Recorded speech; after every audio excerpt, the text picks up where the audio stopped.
Football পৃথিবীর সবচেয়ে জনপ্রিয় খেলা।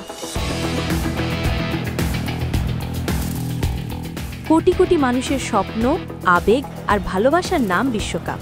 প্রতি 4 বছরে একবার এই আসল রূপ নেয় এক বৈশ্বিক উৎসবে।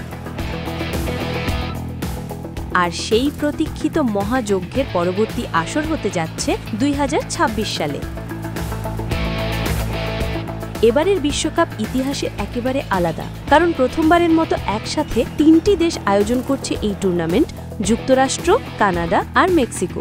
উত্তর আমেরিকা জুড়ে ছড়িয়ে থাকা 16টি শহরে অনুষ্ঠিত হবে ম্যাচগুলো। তারিখ নির্ধারণ করা হয়েছে 11 জুন থেকে 19 জুলাই 2026। টানা 1 মাস বিশ্ববাসী ডুবে যাবে ফুটবলের রোমাঞ্চে। সবচেয়ে বড় পরিবর্তন এসেছে ফরম্যাটে। এবার আর 32 দল নয়, মোট 48টি দল অংশ নেবে প্রতিযোগিতায়। ফলে অনেক নতুন দেশ প্রথমবারের মতো সুযোগ পাবে বিশ্বকাপের মঞ্চে। এতে প্রতিযোগিতা যেমন বাড়বে, তেমনি বিশ্বকাপ হবে আরও বৈচিত্র্যময় আর অন্তর্ভুক্তিমূলক। ফাইনাল ম্যাচ অনুষ্ঠিত হবে যুক্তরাষ্ট্রের নিউ জার্সির মেটলাইফ স্টেডিয়ামে। প্রায় 80,000 দর্শক একসাথে বসে উপভোগ করবেন সেই ঐতিহাসিক মুহূর্ত। বিশ্বজুড়ে টিভির পর্দায় বসে দেখবেন কয়েকশো কোটি মানুষ।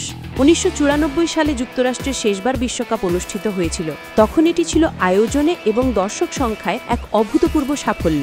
এবার 31 বছর পর উত্তর আমেরিকায় ফিরছে ফুটবলের মহাযজ্ঞ। এবার প্রত্যাশা আরও অনেক বেশি: বড় আয়োজন, নতুন রেকর্ড আর বৈশ্বিক সংযোগ। তবে বিশ্বকাপ শুধু একটি ক্রীড়া আসর নয়, এটি এক বৈশ্বিক উৎসব, যেখানে মিশে যায় খেলোয়াড়দের আবেগ, সমর্থকদের স্বপ্ন আর বিভিন্ন সংস্কৃতির রং। কানাডার ঠান্ডা টরন্টো থেকে শুরু করে মেক্সিকো সিটির উষ্ণ আবহাওয়া, প্রতিটি মাঠে থাকবে ভিন্ন স্বাদ, ভিন্ন গল্প। এবার প্রশ্ন একটাই: কে হবে নতুন বিশ্ব চ্যাম্পিয়ন? কোন দল উঁচিয়ে ধরবে সোনালী ট্রফি? কে হয়ে উঠবে ফুটবল দুনিয়ার নতুন নায়ক?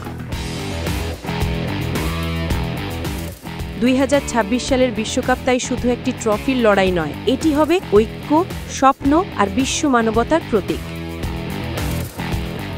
যখন এক বলের ছন্দে বাধা পড়বে পৃথিবীর কোটি কোটি হৃৎস্পন্দন।